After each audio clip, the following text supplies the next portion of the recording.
नारायण साकार Hari back side से पूरा रास्ता होता है, वहाँ से आते हैं, मंच पर विराजमान होते हैं, ब्रह्मवाणी अपना उद्बोधन करते हैं और उसके बाद मंच से ही चले जाते हैं। नारायण साकार हरि ने जीवन में कभी अपने पैरों की पूजा नहीं करवाई। नारायण साकार हरि ने कभी अपने मंच से नोट और वोट की अपील कभी किसी के लिए नहीं की। ये सत्यता है। ये घटना एंटी सोशल एलिमेंट्स जो उस आयोजन में समागम में घुस गए थे, जिनको टारगेट नहीं कर पाए, हम लोग नहीं पकड़ पाए चीज़ों, असली दोषी बख्शे नहीं जाने चाहिए और निर्दोष को दंड नहीं मिलना चाहिए। ये हमारी कल्पना है, एसआईटी जांच की हमारा विश्वास है, उत्तर प्रदेश पुलिस का विश्वास है। सत्संग में शमशान घाट बन गया। किसने सोचा था?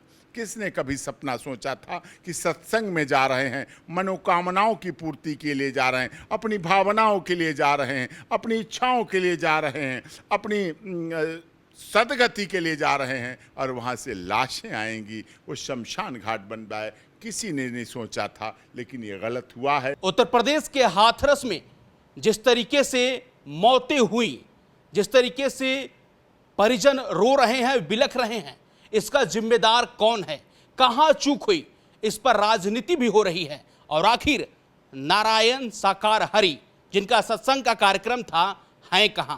जानने के लिए हमारे साथ नारायण साकार हरि के वकील, सुप्रीम कोर्ट के senior advocate doctor AP Singh हैं। सर, क्या वजह है और आप नारायण साकार हरि जिनका सत्संग का कार्यक्रम था हाथरस में भगदड़ मचा, 120 मौतें हुई, बिलख रहे हैं परिजन, रो रहे हैं परिजन, लाशों का अंबार वहां पर बिछा हुआ है, कौन जिम्मेदार है? सर, नारायण साकार हरि का क्या पक्ष है?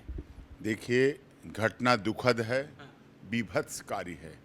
वो दृश्य परमात्मा कभी किसी को इस देश में दोबारा देखने को न मिले जो दृश्य देखा गया। आप लोग तो वरिष्ठ पत्रकार हैं, आपका चैनल भी पूरी दुनिया में देखा जाता। आपने ग्राउंड जीरो पर रिपोर्टिंग की, आप वहाँ पहुँचे और वहाँ देखा, आपका टीम और स्टाफ सब पहुँचा हुआ था। किस तरह से घटना हुई, बिल्कुल बहुत बीभत्सकारी है, उसके शब्दों की नहीं है जिनका वर्णन किया जाए। नारायण साकार हरि जी ने स्वयं उस घटना के बारे में आज पत्र के द्वारा माध्यम से संवेदना व्यक्त किए। मृतकों के परिवारों की, जो स्वर्ग से धार गए उनके परिवारों को सांत्वना दी है और इंजर्ड जो हैं, घायल हैं, उनको शीघ्र स्वास्थ्य की कामना की है। और किसी तरह की सरकार द्वारा भी और मानव मंगल मिलन सद्भावना द्वारा, कमेटी द्वारा भी किसी फॉलोअर्स की, किसी को कोई कमी कहीं किसी तरह से कभी नहीं छोड़ी जाएगी, कभी नहीं छोड़ी जाएगी। ये विश्वास दिलाता हूँ आपके माध्यम से। नारायण साकार हरि बैक साइड से पूरा रास्ता होता है, वहाँ से आते हैं, मंच पर विराजमान होते हैं, ब्रह्मवाणी अपना उद्बोधन करते हैं और उसके बाद मंच से ही चले जाते हैं। रेडियस आगे 25 से 30 मीटर का रेडियस होता है, जहाँ कोई नहीं होता है। चरण छूने की बात की जा रही है, रज लेने की बात पूर्ण रूप से गलत है। कोई चरण रज की बात नहीं है। नारायण साकार हरि ने जीवन में कभी अपने पैरों की पूजा नहीं करवाई। कोई आप किसी महान बड़े से बड़े व्यक्ति का फोटो नहीं दिखाएंगे जो उनके चरणों को छू रहा हो, स्पर्श कर रहा हो। नारायण साकार हरि ने अपने सत्य के साथ में कभी कोई चंदा, चढ़ावा, डोनेशन कभी नहीं लिया। कभी कोई रसीद, कोई पर्ची, कोई सोना, कोई चांदी, कपड़े, वस्त्र दान कभी नहीं लिया। नारायण साकार हरि ने ऐसा शुचिता का जीवन जिया है कि ना तो उन्होंने कोई सोशल मीडिया रखी, फ़ोन ही नहीं अपने पास रखते हैं, ना कोई उनकी सोशल मीडिया है, ना सोशल साइट्स है, ना इंस्टाग्राम है, ना पेज है, ना फेसबुक है, ना लिंक्डइन है, ना ट्विटर है, ना यूट्यूब है, ना व्हाट्सएप है, ना कोई पत्रिका छपती है, ना कोई अखबार छपता है, ना किसी न्यूज़ चैनल को इंटरव्यू दिया। नारायण साकार हरि ने कभी अपने मंच से नोट और वोट की अपील कभी किसी के लिए नहीं की। ये सत्यता है, सभी जानते हैं उनके अनुयायी। नारायण साकार हरि जी जो माता जी कहते हैं, सभी लोग फॉलोअर और वो लोग तो माता जी के साथ, अपनी धर्म पत्नी के साथ आते हैं, उनके साथ रहते हैं। जो वीआरएस से मिली हुई पेंशन है उससे अपना भोजन और दैनिक क्रिया चलाते हैं, उससे अपनी वाहन की व्यवस्था करते हैं। किसी का कभी ना खाते हैं, ना पीते हैं, ना कपड़े लेते हैं किसी के लिए। नारायण साकार हरि के कार्यक्रम में भगदड़ मचा,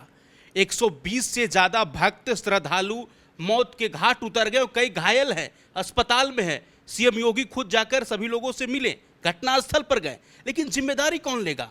बाबा तो फरार चल रहे हैं। नहीं, जिनके कार्यक्रम में इस प्रकार की घटना घटी वकील साहब, वही फरार हैं। मैं अपनी चूक को स्वीकार करता हूं।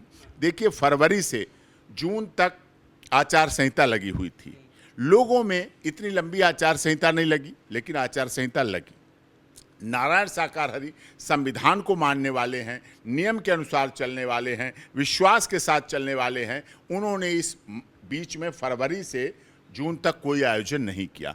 प्रथम मंगल का आयोजन हर महीने बड़ा आयोजन होता है, मानव मंगल मिलन सद्भावना समागम का। तो उस दौरान अब जब जुलाई के प्रथम बार हुआ तो उसमें भीड़ अधिक हो गई होगी, लेकिन परमिशन ली गई थी, सारी परमिशन थी। पुलिस प्रशासन से परमिशन ली गई, एडीएम से परमिशन ली गई, उसमें कोई कमी किसी तरह की नहीं छोड़ी गई। यही कहा जा रहा है कि बाबा के पैर छूने को लेकर भक्त आगे बढ़ते रहे और इससे भगदड़ मच गया। पैर छुलाते ही नहीं, मंच से सीधे गाड़ी पीछे लगती है, गाड़ी से सीधे जाते हैं, वहां कोई पैर छूने का प्रचलन ही नहीं है। सेवादार कहाँ थे, कमेटी के लोग कहाँ थे, आयोजन स्थल पर आयोजक कहाँ थे? आयोजन स्थल कमेटी तन से, मन से, धन से बहुत पूरी व्यवस्थाओं के साथ लगते हैं, आयोजन लेते हैं, बड़ी खुशी खुशी से आयोजन करते हैं। सब शिक्षित लोग हैं कमेटी के आयोजन करने वाले, तन मन धन से कर्मठ हैं, मानवता भाईचारे के लिए काम करते हैं। और मैं आपको बता दूं, आप वरिष्ठ पत्रकार हैं, नारायण साकार हरि के मानव मंगल मिलन सद्भावना समागम में सभी जाति, धर्म, क्षेत्र, भाषा, संप्रदाय के लोग पहुंचते हैं, अपनी आस्था और श्रद्धा से पहुंचते हैं और वहां अपनी भावनाओं के अनुसार कार्य करते हैं। व्यवस्था होता वकील साहब तो 120 मौतें नहीं होती। कोई अपना भाई खो दिया, कोई अपना पति, कोई अपना माँ, कोई अपना बहन। इतनी व्यवस्था थी तभी तो हमारे ये आयोजन मानव मंगल मिलन सद्भावना समागम के जो आयोजन है हर महीने होते हैं, हर महीने प्रथम मंगल को होते हैं। कभी कोई घटना नहीं, ये घटना एंटी सोशल एलिमेंट्स जो उस आयोजन में समागम में घुस गए थे, जिनको टारगेट नहीं कर पाए, हम लोग नहीं पकड़ पाए चीज़ों, बहुत अधिक भीड़ हो गई, बहुत अधिक व्यवस्थाएं खराब हुई, हमने अपनों को खोया है। और ये एक श्रद्धांजलि भी होगी जिससे कि असली दोषी बख्शे नहीं जाने चाहिए और निर्दोष को दंड नहीं मिलना चाहिए। ये हमारी कल्पना है, एसआईटी जांच की हमारा विश्वास है, उत्तर प्रदेश पुलिस का विश्वास है। गए थे सत्य के साथ के लिए। आपने ओपनिंग में कहा सत्संग में शमशान घाट बन गया। किसने सोचा था, किसने कभी सपना सोचा था कि सत्संग में जा रहे हैं, मनोकामनाओं की पूर्ति के लिए जा रहे हैं, अपनी भावनाओं के लिए जा रहे हैं, अपनी इच्छाओं के लिए जा रहे हैं, अपनी सदगति के लिए जा रहे हैं और वहाँ से लाशें आएंगी, वो शमशान घाट बन रहा है। किसी ने नहीं सोचा था, लेकिन ये गलत हुआ है।